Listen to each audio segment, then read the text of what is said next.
They were fine. Then they weren't. And you're standing there, replaying every word from the last conversation, trying to find the moment you broke something. Let me save you some time. You didn't break something. Not just now, anyway. What you're watching isn't a reaction to what you said, it's a system shutting down. And it was built to shut down long before you ever showed up.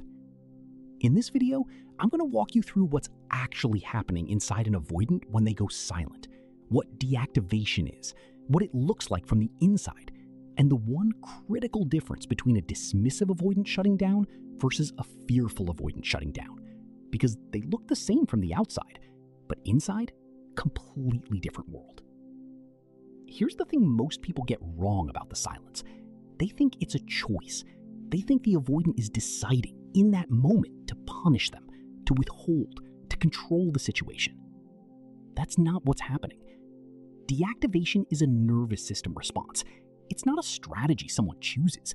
It's a survival program that runs automatically when the internal alarm gets too loud. And that alarm was wired a long time ago, in a childhood where getting close to someone was the most dangerous thing they could do. So when intimacy reaches a certain threshold, and it could be a deep conversation, a moment of vulnerability, even just someone being genuinely kind, the avoidance nervous system sends a signal. The same signal a fire alarm sends when smoke fills a room. Get out now. And they do. They go quiet.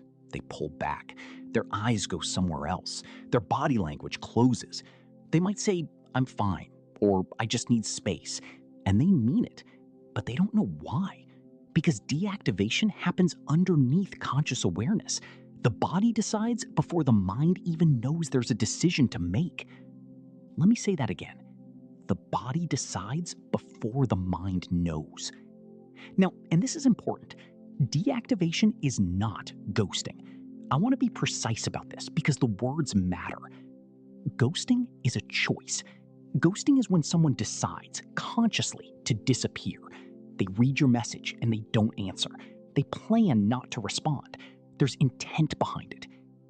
Deactivation is different. The avoidant who goes silent mid-conversation didn't plan this. They didn't wake up and decide, "Today I'm going to shut down." Their nervous system hit a threshold and pulled the emergency brake. They're not choosing silence.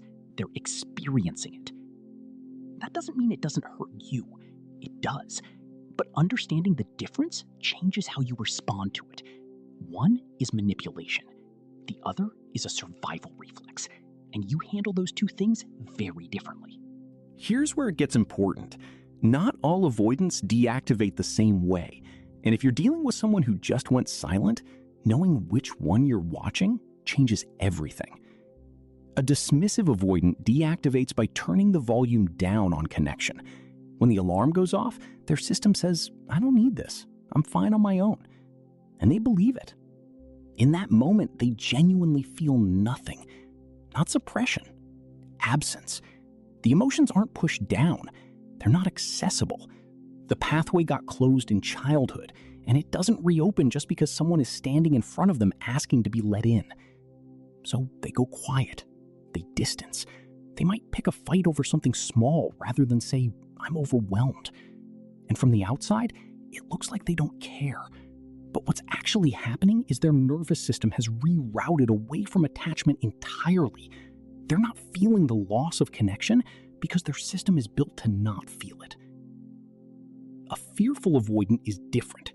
When the alarm goes off, their system doesn't reroute away from connection. It gets trapped in a war between two fears. They want closeness, desperately. But closeness is also the threat. So they deactivate, but the emotions don't go quiet. They get louder. The silence you're seeing on the outside, that's not absence on the inside. That's a person sitting in a room where every alarm is going off at once. The alarm that says go to them and the alarm that says if you go to them, you'll be destroyed. And they can't move because both alarms are true. Same silence, completely different interior. One is a wall, the other is a war zone.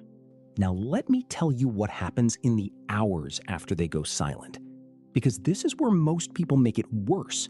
Not because they're doing something wrong, but because they don't understand what they're actually dealing with.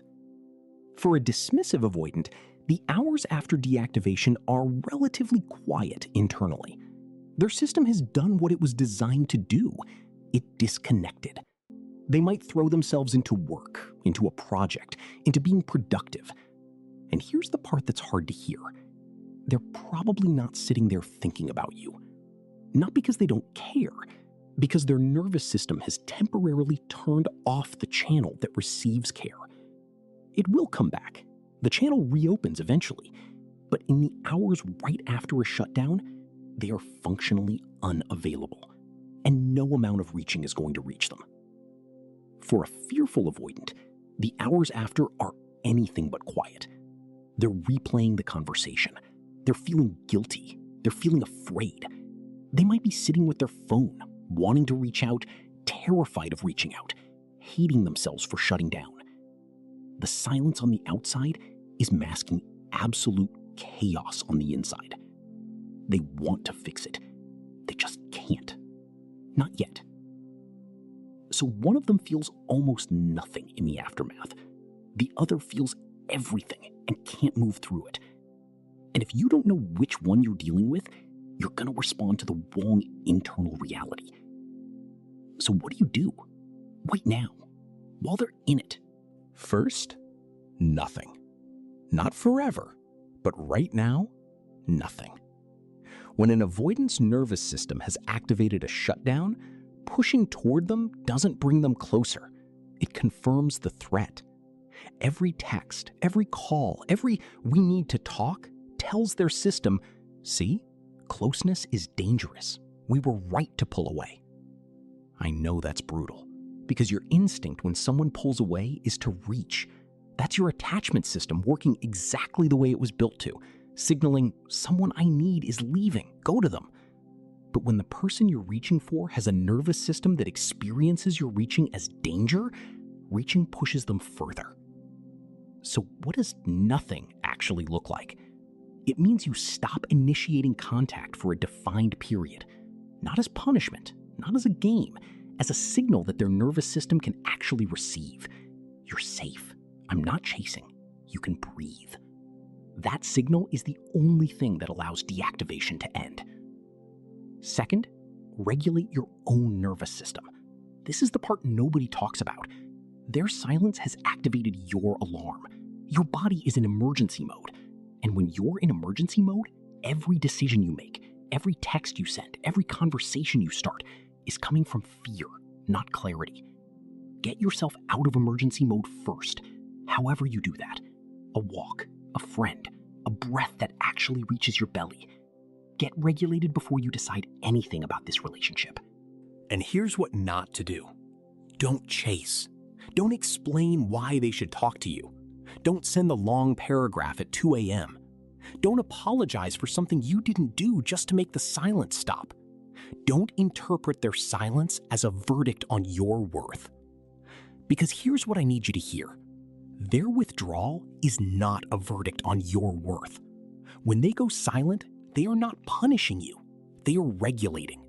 When they shut down, they are not rejecting you. They are running the only program they know, and that program was written before you existed. Your patience cannot be unlimited. That's not what I'm asking. Boundaries matter. Your needs are real. But there is a difference between they don't want me and they don't know how to let me in. One is personal. The other is a wound. And understanding which one you're dealing with, that changes everything. If you're sitting in the silence right now, I want you to know you didn't cause this shutdown, and you can't fix it by trying harder to reach someone whose system has temporarily closed the door. What you can do is understand what's happening and stop making it mean something it doesn't mean.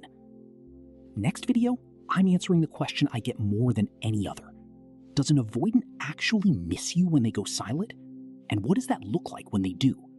Because they do, just not the way you expect. Subscribe so you catch that one. I'll see you there.